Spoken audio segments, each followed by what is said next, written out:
So I just want to say hello to everyone and to welcome you to our virtual wellness summit. It's called Glow from Burnout to Brilliance. And I'm so grateful to have everyone here today from wherever you're joining us. And in our busy lives, it's easy to feel like we're getting by and just moving from one thing to the next. And sometimes that leads us to burnout. But today we're taking this time to pause, to reconnect, and explore what it means to truly glow from within. So this summit is our first inaugural summit, and it's more than just about self-care. It's about finding balance and creating rituals that nourish us on a deeper level, especially as we're heading into these darker months. So we have an amazing lineup of speakers, and they're all bringing their own unique approach to wellness.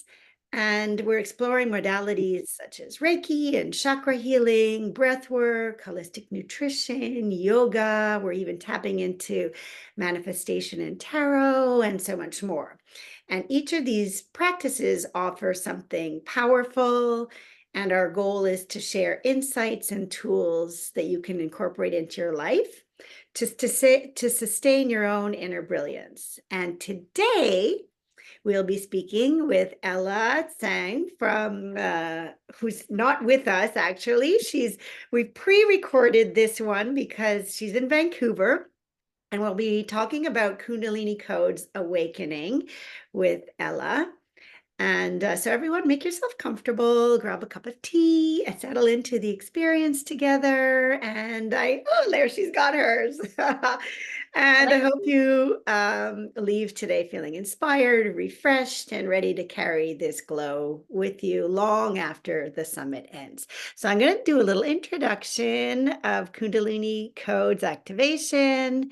And today, as I said, we have Ella sharing the transformative practice of Kundalini Codes Activation.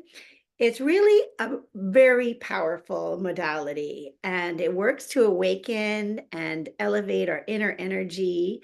It's for spiritual growth and personal empowerment. I find it's really an empowering practice. And so Ella is a truth embodiment coach, a co-creator behind Kundalini Codes Activation, and a devoted Kundalini priestess of the Isis Magdalene Rose lineage. She's amazing. She has such great energy. She's a trainer of NLP, a Kundalini yoga teacher, and her body of work called the Truth Alchemy Methodology is about guiding you to heal within, love yourself, and lead a true and beautiful life and brand as who you really are. So I guess from that we can, dive into to you, who you are, what is Kundalini Codes Activation, and how it works. So welcome, welcome, welcome, welcome, Ella. Thank you so much for being here. This is truly wonderful to have you from Vancouver. And I know even during the summit, you'll be traveling again to Italy, right? Yeah. Yeah.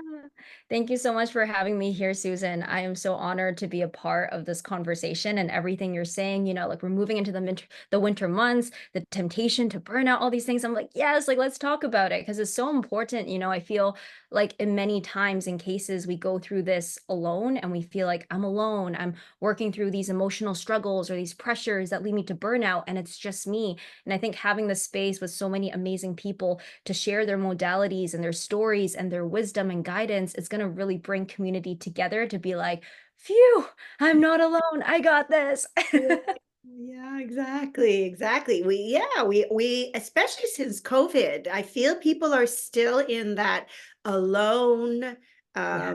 lifestyle, people starting to break out a little bit and come back into community and connection. But a lot of it is still online, and a lot of it is via Instagram and what we see others doing. And so I feel like, we may be lost still a little bit in our aloneness. And some of the work that you do with the Kundalini Codes activation, especially those in-person experiences, I find really allows people to connect on a much, much deeper level and connect with themselves as well. There's something about the energy and support of those that are around us that amplifies that experience, right? Absolutely, 100%. I love in person. I love community. I love circles. So yeah, there's such a powerful healing aspect to it. So I know you mentioned a few things. Like, let me know where you want me to get started. Like, I mean, I can go in many different directions. So do you want I to know, start? and I'm the type to jump around and always have something to pop in. But basically, what is Kundalini Codes activation? Just start with that. So for those, because we're trying to also introduce the listeners to new modalities, and they may have seen you and seen the crazy stuff that seems to appear online when you're showing little clips. But like, really, what is Kundalini Codes activation? Yeah, that's a really great question. So I think in order for me to explain what is Kundalini Codes activation, we have to take a little bit of a step back to understand what is Kundalini energy. Nowadays, there's so much information about Kundalini, and sometimes if you were to just Google what is Kundalini, you'll be like, ah, that looks scary. It's dangerous. People said I shouldn't tap into it. So I love to just kind of start with an overview about what is this energy. So, Kundalini energy in many of its different forms and expressions, if we go back to the root and the origin of it, this is the primordial creative force of energy that created everything in existence. Mhm. Our galaxies, our universes, our stars, our planets. And I always say we as human beings are here alive in this planet, in this lifetime, as a result of this primordial creative divine feminine force also known as shakti. And so this energy creates and it creates and it creates us as human being. It's also the essence of the divine. When we say to become one with the divine, to reunite with the divine, we're saying, how can I come back into alignment with this flow of this primordial energy? So this energy creates everything in nature or trees or animals, us. And with humans, something really interesting happens because, I don't know if that's exactly what happened up there, but I always like to think about it as, God, divine, creative force, one day going like, kind of bored up here by myself, right? It's like I'm everything and nothing. And it's like, oh, would somebody just talk to me? Can I just have an experience of life? And so it goes, wait a minute, maybe if I just create all these different separate versions of myself as human beings and different beings, and I forget who I am, then I have this beautiful journey of remembering myself, remembering the divinity, the joy, the love that I am. And so, as human beings, what this Kundalini energy, this primordial energy at the highest level does is that it develops the human blueprint. It develops our human body, our crown, our spinal column, our nervous system. It creates all of our systems inside of the human body. And then it goes all the way down, down, down, down, down to the very base of the spine where it curls up 3.5 times and it goes, I'm going to take a nap. I'm gonna take a nice 100-year-long beauty nap as Sleeping Beauty. And what happens is that when this primordial divine creative life force, the majority of it becomes dormant and asleep in the body, is that we start to live life feeling that we are separate, feeling that we are alone, feeling that there's no one and nothing out there that has my back. And in the more yogic sense, in the tantric traditions, we say that we live under the veils of duality. So, what this means is that everything is about separation. Everything is about I, myself, I am alone. I have to figure things out. I have to make things happen. I have to get results. And as a result of that, we live life in a limited capacity. We think that we're just our minds, our bodies, our limited sense of self. And what happens is that as we move through life, as we have experienced traumas and pains and hurts and different circumstances that have told us it is not safe to be you, it is not safe to be in your body. we create further contractions in the being that keeps the energy dormant, and we live through life in this limited sense of self. And we Mm. also live through life thinking that, I have to be this kind of person. I have to be good. I have to be nice. I have to be a hard worker. I have to be an overachiever. I have to put on mask after mask. And I would say that, when we're talking about burnout, this is the underlying cause of it, right? We're disconnected from ourselves. We're disconnected from our true nature as being inherently love, worthy of love, being full. And so we push ourselves. We got to prove ourselves in order to get love. And this is what I think energetically and emotionally is one of the biggest causes to people burning out or feeling that I'm not true to myself. So, this energy, when dormant, again, it's not to say that it's completely closed off to us, right? Because when Kundalini Shakti is dormant, that's just the bigger reservoir of our life force, of our consciousness. But there's still always a certain degree of this energy that is flowing through the system. And this energy, when it's flowing through the system, it's maintaining our organs, it's helping us breathe, it's helping us pump our blood. And this energy is known as prana, or as my Taoist ancestors call this, it's chi. Now, Right. prana and chi, when it's just flowing through the body, when it is worked with, it's just, enhancing the flow of it, can promote vitality, we'll feel more balanced, we'll feel more harmonized. Now, what is really interesting, and the way that I like to see it, is that prana can actually be given a promotion in the system, right? So Nice. prana is like, yeah, like I'm just pumping your blood, making Prana sure. up. We're gonna prana Yeah. up a level. Oh my gosh, I love that. But normally prana's like, I'm just digesting your food and making sure you poop, like, not the most fun job, but it keeps you alive. And it's like on our spiritual journey, though, the Shakti, right? That creative primordial force, also what I'd love to connect with as the Divine Mother, can say, hey, Prana, you've been doing a great job. What about a little bit of an upgrade, a little bit of a promotion into what is called Prana Shakti? And so Prana's like, wait, what? I get a promotion? Tell me more about that. What's entailed? Like, do I get a salary raise? And so what happens when prana gets expanded and elevated into prana shakti is that the life force that was previously just spent to make sure that we are alive, previously used honestly to maintain the veils of ignorance and duality, the separation, this prana shakti can actually be used to serve our liberation. And this is where Kundalini Codes Activation comes in.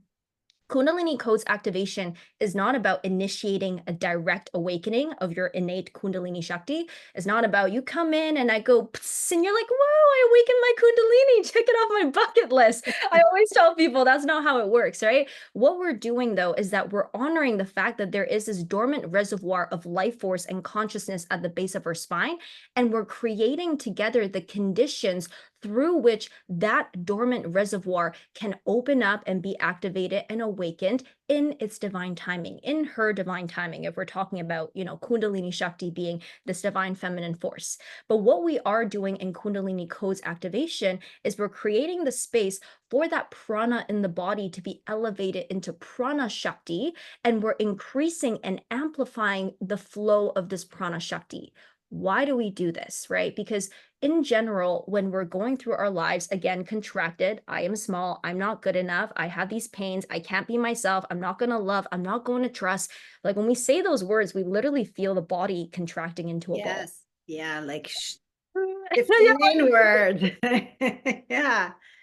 And And this is also with this season, we actually hold our bodies as it gets yeah, colder, we start to curl forward, right? And so therefore we're actually sort of locking in even more on all of that energy. We're not expansive, we're not free flowing, just yeah, in our body. just in our body, In our exactly. And body, we are ready.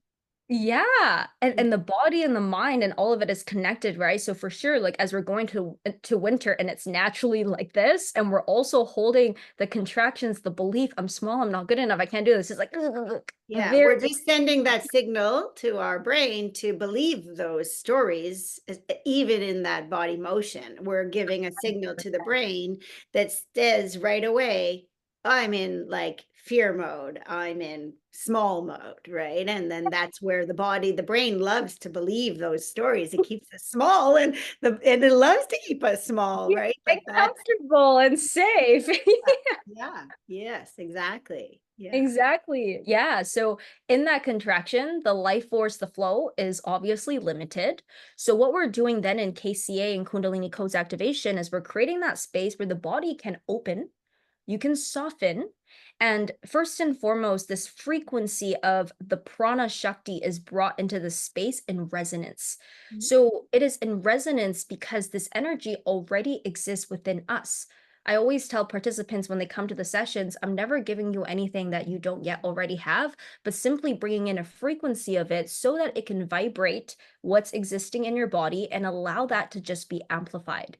We Mhm. also in sessions listen to music that is sequenced in a wave-like motion. So it's not just meditation music, it's music that goes slow, will build up to a peak, will drop it back down, all different kinds of emotional tones and instruments and rhythms and beats. And the reason of that as well is that we're entraining our nervous system to remember that all of nature and all of life works in waves. And Mhm. so as we go through all of these waves, we experience, peace and joy and perhaps discomfort and anger and sadness and pain, but we're allowing our bodies to see that I can breathe through this, I can surrender through this, I can soften through this. And over time, this is actually rewiring our nervous system to know that I don't have to lock everything in. I don't have to contract everything.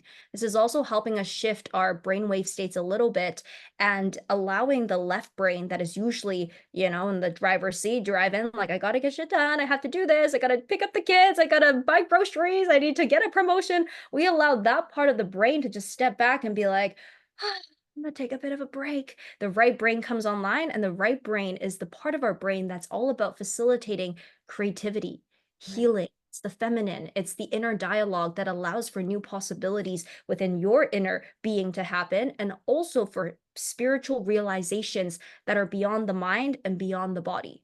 And Mhm. so that is the intention of Kundalini Codes activation, is helping you create that space where this innate intelligence, these innate codes for your liberation can be awakened. We also bring in light language and sounds, which is also always fun. As you know, it can be quite Yeah. a symphony in the sessions. We sing, sometimes we cry, we chant, we tone, we make all kinds of different sounds, whistling sounds, hissing sounds. But these sounds also support in opening up the energetic pathways and liberating energetic contractions and allowing people to, shake and dance and cry and move out the contractions in their body so that the life force that was previously contracted and winded up can be opened. And in general, there's a greater flow of energy in the body. When there's a greater flow of energy in the body, the contractions, the I'm not good enough, I'm alone, nobody's going to love me, all of those beliefs, they don't just live in the mind, they live in the body.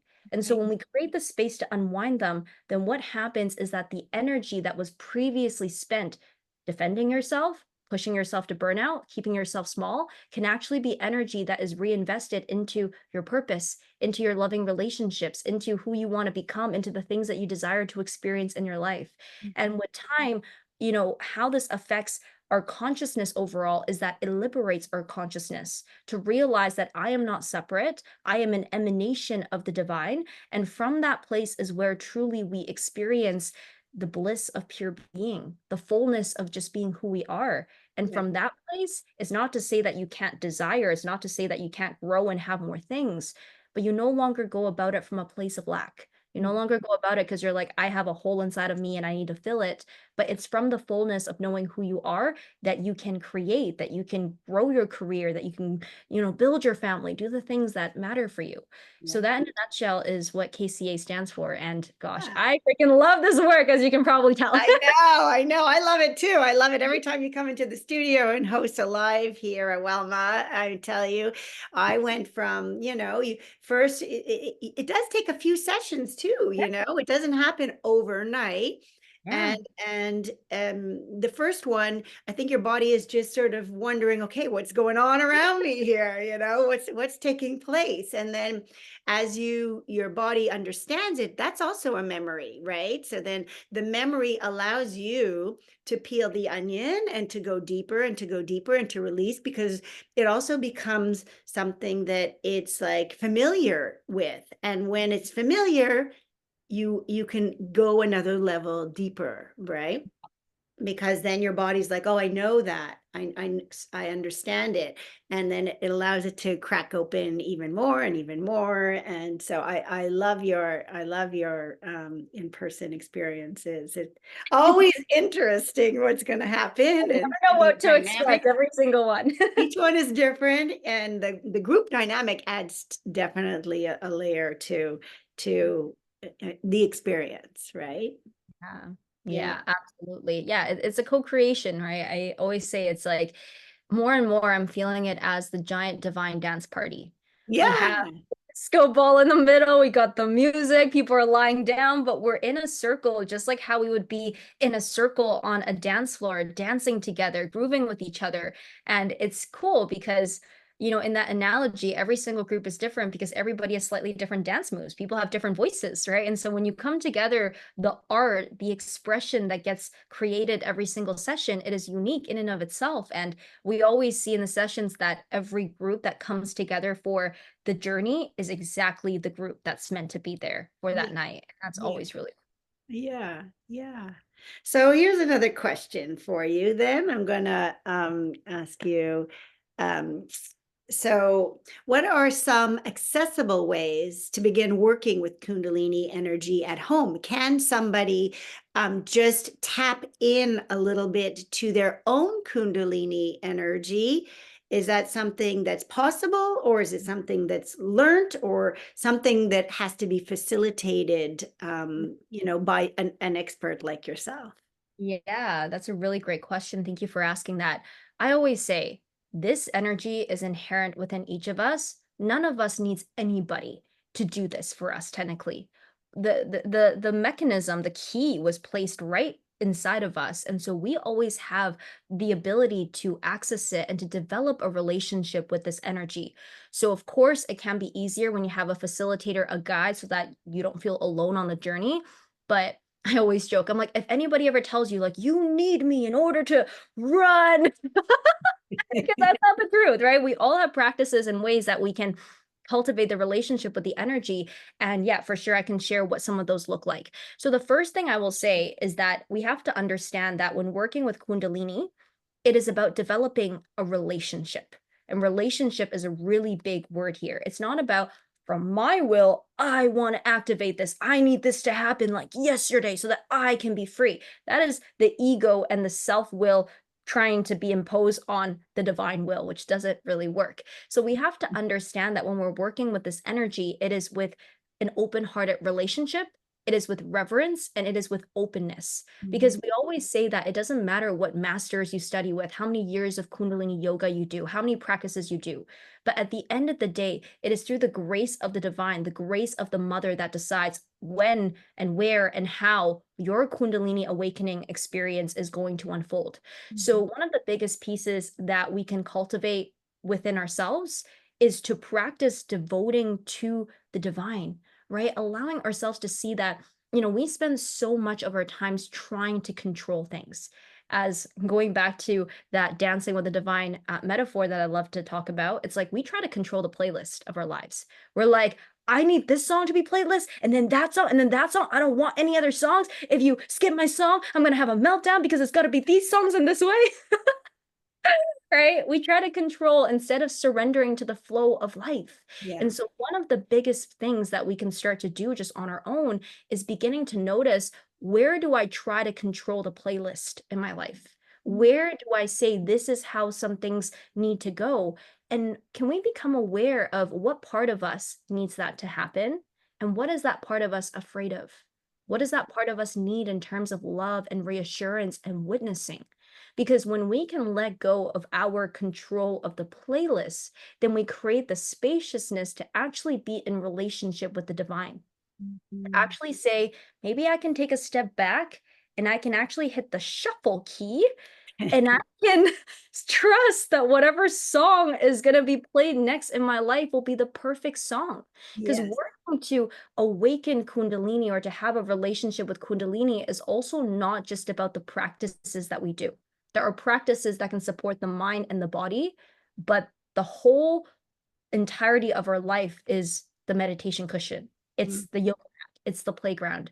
And so we get to start to see that, wait a minute, everything that's happening in my life, every song that the divine is playing for me is here to help me connect deeper with myself, is here to help me liberate myself from these shackles of duality and these contractions. So how can I start to devote myself to the divine in the sense of surrendering what I think should happen, what Yeah. I think is the right thing, what I think, should be the result of this action. So that would be kind of like the overarching theme, right? The relationship, the practicing of surrender, witnessing the parts that do want to control, and getting to know them, getting curious. Why does this part so want to desperately control? Oh, it doesn't feel safe. Why is that? How can I create that safety? Those are really important pieces. Yeah, Then, definitely, definitely. Surrender is a word that a lot of people have a hard time with surrender because then they think that that means weakness, right? They think surrender means that I'm letting go of my power. But in fact, surrender means you're just opening yourself up for something that's less controlled. yeah, And we love to control our emotions and control ourselves in life. So I'm trying to practice more and more surrender because and that's that masculine, feminine energy too, that masculine energy is that I've got a plan and I'm going to go and it must follow my plan and I must succeed by the end. But there's yeah, always those moments in life that give us that crossroads where if you let go a little bit, something that you wouldn't have thought of can enter, and then you all of a sudden start entertaining that idea, and it can bring you on a completely different journey than the one that you had foreseen, and it may be much better than you could even imagine, because our imagination is only as good as our imagination is. But yeah, sometimes there's more out there that we haven't created in that hamster wheel of ours. So to me, 100%. surrender is powerful. Surrender means allowing that divine, the universe, to be bigger than what's in our own imagination, so to surrender to the unknown, which is Yeah. really amazing. Yeah. Absolutely. And you're so right, right? We have our little hamster wheel. And honestly, we as human beings, like I love us as human beings, but we're so like narrow-sighted. It's like, this is the way. And Yeah. then when it doesn't happen in that one way, you're like, nothing has my back. This sucks. It's never gonna work. But you're like, you understand that there's literally like an infinite number of different ways in which something can happen, like you said, that is beyond what the mind can even comprehend.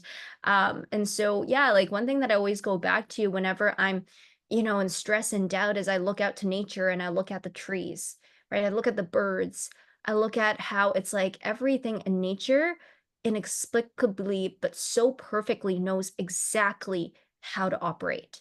It Yeah. knows when to have the leaves fall. It knows when to go into this dormant state, when it's time for new leaves to grow, when it's time to blossom. And it's like, that same very force is the force that orchestrates all of life. Like, how can we not trust it? It is the force that gave us life. Like, we're here. Exactly. We are stardust, right? We are stardust. So we are part of that bigger picture also. And yeah, it's to trust that that is all orchestrated for us as well. We are part of that bigger orchestrated. We arrived for a reason, and we try to control it to the end, and we have to soften and allow it to guide us more. Yeah, Okay. yeah. I've also always like thought about before too, because I mean, I used to be the biggest like over controlling person. It's like I need everything to be this way. And it was just almost like funny and humbling to be like, yeah, but did that ever truly work? Even when you tried so hard to control things the way that you want them to happen? And it's like, no, still, if something was not meant to happen, it's not meant to happen. So it's also like very humbling to be like, oh yeah, I can spend all of my life trying to control things. And I think whenever we do that, right, it's always important to understand what is the underlying intention so that we don't make ourselves feel bad for it. Because Mhm. usually that need to control is like, I want to feel safe, or like, I'm afraid of getting hurt. I don't want to be disappointed. Those are some of the big emotional pieces that tend to come up. So, one thing that I've learned over time is that, oh, if that's what I'm really afraid of, if I can just practice and expand my capacity to be with the discomfort of being hurt, to Mhm. be with the discomfort of being disappointed, and to be able to hold myself in love and safety through that, then I don't need to control as much, as Mhm. opposed to trying to manipulate the circumstances so that I feel a certain way, which never even works to begin with. Why don't Yeah. we just focus on developing the capacity to hold that and coming back to the heart, right? And that's actually some of the practices that I was going to share too, that people can, participants here can actually practice at home, is coming into the heart space. Mhm. When we're in the heart, things become a lot simpler. Our nervous system is actually able to be calmed. And we also open up the gateway to the divine, to open ourselves up to not just an intellectual understanding of how to surrender, but an embodied experience of what surrender feels like. So, some of the simple practices, and actually, Susan, I can give you the link too to some of the video practices so that people at home can follow along instead of just trying to, follow what I'm doing here. But one of my favorite ones is the Kundalini meditation for the pranic heart center. So you literally just do like a triangle with Mhm. your finger, and this triangle mudra creates this vortex that allows there to be an amplified pranic flow to the heart center. So we put this triangle mudra right at the heart center, right here, Mhm. like a couple of inches in front of the heart, so it's not touching the body. And you just do a long and deep breath. So you inhale through the nose, I'm going to do it with you. expanding through the belly. Yeah, expanding through the heart, raising through your collarbones. And at the very top of the inhale, you just suspend your breath.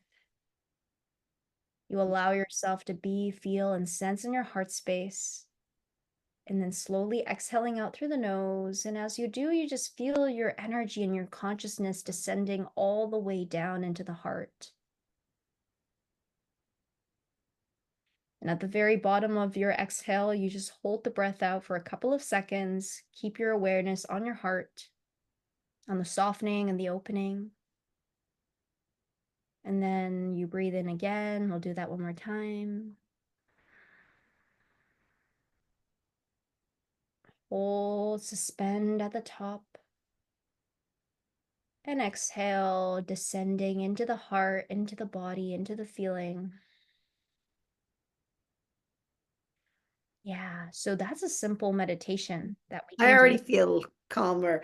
From the first breath in to the second breath, I could see the shift just within those two. Yeah, Two. that's amazing. It's like less than 3 minutes. I mean, that was like less than 2 minutes. Yeah. Yeah. And this is something that, one thing that I love in the way that I've been sharing Kundalini yoga and meditation practices is that, how do we actually make these applicable in our everyday life? Because sometimes when we're busy, right, when we're stressed, to say, I'm going to go meditate or do a practice can feel like another thing on the to-do list. But something like this is something that you can do. I do it while I'm sitting on the metro sometimes. I'm like, I don't really care, but I'm gonna like do this while I'm sitting on the metro. You can do this in the car while you're in traffic. You can do this like, I don't know, like outside in a park after you've taken a walk and you're sitting under a tree. You can do this in the bathroom stall at work if you really need a little heart reset, right? Yeah. This is something that you can bring into the moments that matter in your life and not just like, oh, when I'm on my meditation cushion, right?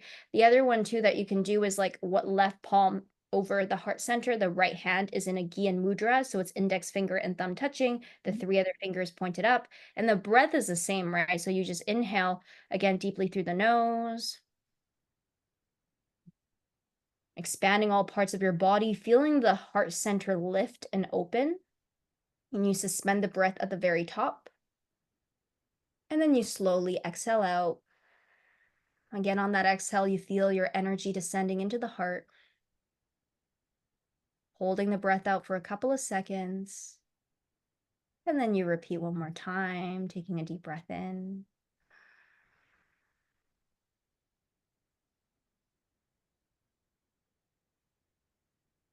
Exhale, going deeper and deeper into the heart, feeling your heart open and soften, suspending that breath out, and then relaxing your hands down. Mm. And That's notice, a nice practice too, because you can feel your heartbeat and how you're doing as well, like is your heart racing or is it calm? Like you can, with your hand on your heart, you just right away can tap into your own energy and how you are in that moment. So that's just a beautiful way to connect with yourself and give yourself a moment to see, okay, where am Yeah. I at? Am I going fast or am I managing to take come down a little bit? Yeah.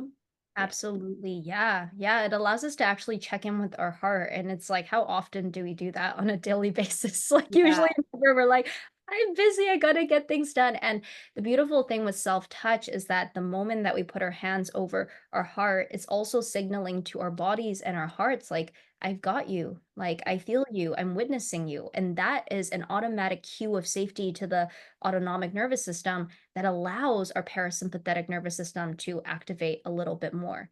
And here too, when we're holding the right hand in a Gyan mudra, this is the mudra of peace and wisdom. So we're literally allowing that energy to funnel back into our heart as well. So yeah, this is another really great meditation, simple to do anywhere that you're at. And what you're going to find is that when you open the heart and you practice coming into the heart again and again, that relationship with Kundalini Shakti is going to be enhanced. And from there, it's going to become easier and easier to soften and surrender in your everyday. And you'll allow the intelligence of Shakti to guide you to the next practice, to the next book, to the next moment that will support you in further cultivating this energy and allowing it to open and move through your system. So yeah, Hmm. the practices simple to do at home Yeah. and like life changing. Like even my mom, it's really special. Like my mom has had heart issues for many years. She had a stroke back in 2010. So that was also caused because of atrial fibrillation, so irregular heart beating. And I taught my mom this meditation and also this meditation, over the last couple of months. And it's really cute. She's built herself a meditation corner now in her bedroom, and she does it every single night. And Yeah. she's like, whoa, it's massively helped me to calm down because my mom has a lot of anxiety. And for me, that's where, I really see how special these practices are, is that it can help someone like my mom who's never done meditation or yoga or has never been into any of this stuff, but she did like a couple of minutes of this. She's like, I can feel it. It is different in my being.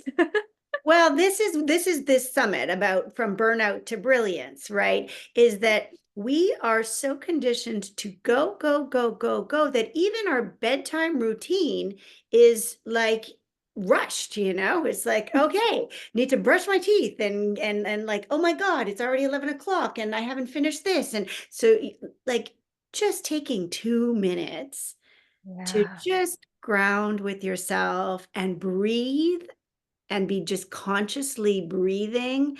I think that's what this is that you're like just taking a moment to connect and with intention.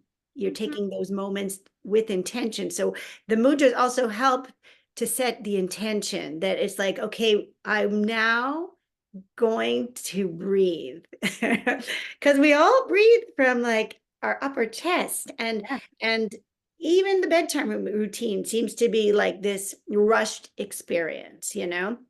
So these moments of intentional breathing just helps us to realize like, okay, I know I'm taking a moment now. Yeah. Yeah. Yeah, absolutely. And, like you said, the key word is that intentionality, because with the intention, it doesn't even have to be a long time. Because I think sometimes when, as you said, we're rushing, we're like, gotta do this, like, what, I have to do a 30-minute meditation? I don't have time for that. And then we might even try to do that, like force ourselves to do it. But then during that time, we're not present. We're not intentional. It's just another thing that you have to check off the list. Yeah. I always tell my clients too, it's like, honestly, less is more if you're actually able to be intentional about it. You don't have to do 20, 30 minutes. If you can be really present 2, 3 minutes, that's going to really serve you beyond just like, I need to do more. That is from that same mentality of like rush and pushing and pressure.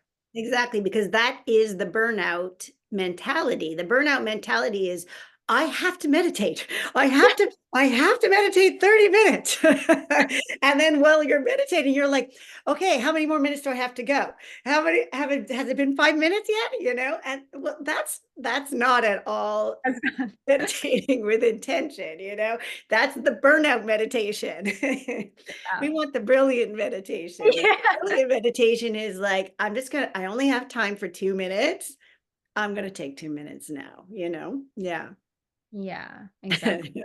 And feel good about those too, right? Yeah. Yeah. Yeah, I've totally done that before too. Like, I don't know, like 5, 6, 8 years ago, like the meditation was like that. Like, am I done yet? Oh, I gotta meditate more. No, gotta meditate harder. Yeah. That's the burnout mentality. That's the go, go, go. And meditation can be equally as stressful if you're not doing it with the right intention. Yeah, yeah, exactly. That's so funny. What kind of tea are you drinking? Just out of My curiosity. gosh, it is so good. I got it. I went to afternoon tea the other day with my dad and I bought this like Aztec chocolate tea. Oh, So it's almost like cacao, but in tea form. It's got oh. like real chocolate pieces in there and I think some citrus and something else. So it's like very, very good. It tastes Okay, so like speaking of that, did you want to speak on cacao and why you add cacao to your ceremonies? Maybe that's like nice on the heart heart sign. opening and a little bit of the glow that we want to talk about. How does cacao help? Yeah, absolutely. Yeah, whenever I think about my journey with the medicine of cacao, it's just so much love and reverence and gratitude in my heart because honestly, it was never something that I knew about until it was about spring. So February, March of 2021. At that point, I was going through a very rough patch in the Kundalini awakening process, like literally 20 plus years of trauma all coming up, navigating through multiple like, breakups, like 2 breakups over the span of like 8 months, and at that point, I just left that relationship, and my heart was just feeling so raw. I was crying every single day to the point to which I'm like, "No, there's no more tears that can come out of me," and it's like, "Nope, I was wrong." Like, so broken and raw, and I remember, like, one day just hearing in my ear, I kid you not, like, "Go buy some cacao." I was like, "What? Who said that to me?" And also my first thought is like, "What, like Nestle hot chocolate?"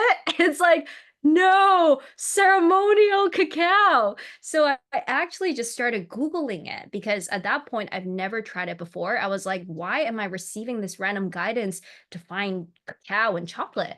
So my next thought once I did find a listing for ceremonial cacao is like, who the F pays that much for a block of chocolate? Like that was my mind back in the day. I And know it's not cheap, but boy, is it worth every penny. I mean, people spend $5, $10 on a latte when they go that's to true. a coffee shop. So if you actually calculate it, it's cheaper than It's going to a cheaper. coffee shop. And Absolutely. and it's so, oh my, so yummy, yummy, yummy, yummy. It's my go-to every day right now, just to like when my energy is on like overdrive and I feeling the stress. It's like my brain is like cacao, cacao. Okay, you must get cacao. Drink cacao now. Yeah, I no, love it. Yeah. absolutely. It is so powerful. And I always joke, right? Because back then I'm like, who would buy this? And I'm like, oh, me. And like the last year, I was like, yeah, the majority of my wealth is in cacao. Open this cupboard, there's like blocks and blocks and blocks. Yeah. So yeah, It's after like it's like gold. It's liquid gold. literally you Yeah. hide it under your bed, you're like, oh, it's Little just bricks of gold, chocolate gold. Yeah. cool. Absolutely. Yeah, so I found myself some cacao paste back in 2021 and I don't know, I didn't know how to make it. I was like, okay, I'll just put some water, just like, boil this over the stovetop, mix it up, put some cinnamon, and I started to drink it. And the weirdest thing happened was that coupled with the Kundalini activation sessions I was receiving at that point, I could literally feel my heart opening. it was like this raw, minty kind of feeling that was like literally like expanding from my heart space. And the medicine of cacao just supported me so much through all those days of crying, feeling like, am I ever going to find love in my life? Am I ever going to be loved? If is anything ever going to work out? It was like that gentle hug and loving reminder every step of the way from the Divine Mother of, I've got you. Just trust, just move along. Like, I see you. You're going to be okay. And the more that I started to do research on the medicine of cacao and actually joining a cacao facilitation course, I understood that the spirit of cacao is also called mama cacao, right? Mother cacao. And so cacao medicine, which originated from Olmec, Mayan, and Aztec traditions, is very much about connecting to also this mother spirit, connecting to the divine feminine essence of creation. And the way that it helps us to do that is that it has, the theobromine that has a direct effect on stimulating blood flow and specifically to the heart, allowing our hearts to open so that there's literally a direct portal through the heart to connect with the mother, to connect with the divine. So the reason that I bring the cacao medicine into the in-person sessions is that first and foremost, it was asking to be brought in. I was like, oh, really? It's like, yes, this is how it's going to look like. This is how the sessions is going to work. But what I find for a lot of people is that, especially, when people come to the sessions, we typically have them on Friday. It's been a whole week of working. They're probably just coming from work. And understandably so, there's a lot that can be on the mind. I know sometimes people come in and be like, oh my gosh, like I feel disconnected from my body. I had to rush here. And I find that the cacao medicine is just very helpful when we drink it, when we intentionally develop the relationship with the medicine, that it brings us into our center, it brings us into our heart, and it actually allows the body to feel, oh, I can soften, I can feel. And so, yeah, that's the reason why I bring it into the sessions. And even for myself, it's like a daily thing. It's always so nice to be like, oh, yes, cacao It hug. is beautiful. I have somebody who just rang my doorbell. So this is the Oh, glitch of working live. So I'm going to ask you a question and then I'm going to open the door and let you answer it to our community here. Just let cool. them know for the winter months how the Kundalini can help keep their inner light strong. And any other last words you want to tell our viewers. And I'll be right back once I open the door. Should I wait for you before I No, answer? you keep going and I'm going to open the door. You speak to Okay. our viewers. Okay. All right. Sounds good. All right. In terms of how Kundalini can support connecting to our inner light, I feel that, as we've mentioned so far in the summit, opening the heart, allowing the heart to be that gateway that lets us to drop in, that can really support us in just seeing how even through the darkest moments, right? I think during the winter time, one of the biggest things that tends to happen is that we're like, oh no, there is no light at the end of the tunnel. The heart begins to contract. So as we do these Kundalini practices, as we come into the heart, what it allows us to hold is that although it might be dark, although it might be uncomfortable, although it might be moments, but we're like, oh, this is so cold. I can't stand this anymore. There is light at the end of the tunnel as we come deeper and deeper into our heart space. One of the most beautiful things too is that, coming to some of the KCA journeys during the winter time, it's like just so nice to be held by community, to be like, right, I am not alone. I know for myself too is that, oftentimes during the winter I tend to hibernate and then I kind of disconnect because I'm just in my house. I'm like, I can't leave my house.